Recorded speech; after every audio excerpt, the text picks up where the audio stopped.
Hey guys, welcome to the help screen. And today I'm going to show you how to play Emoji Pong on Instagram. So, first thing is, of course, open up the Instagram application into your device.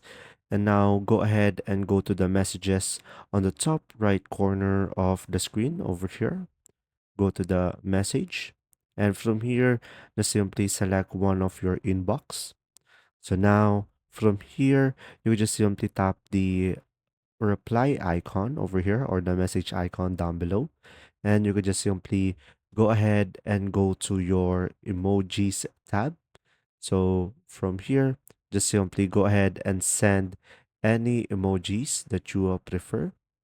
So I'm going to send a random emoji over here. Now, once you have sent two emoji, you could just simply select the specific emoji that you prefer. And after that, you should be able to play a Pong emoji on Instagram. And there you go.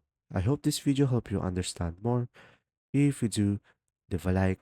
And if you have any questions, comment down below, guys. This will really help me out.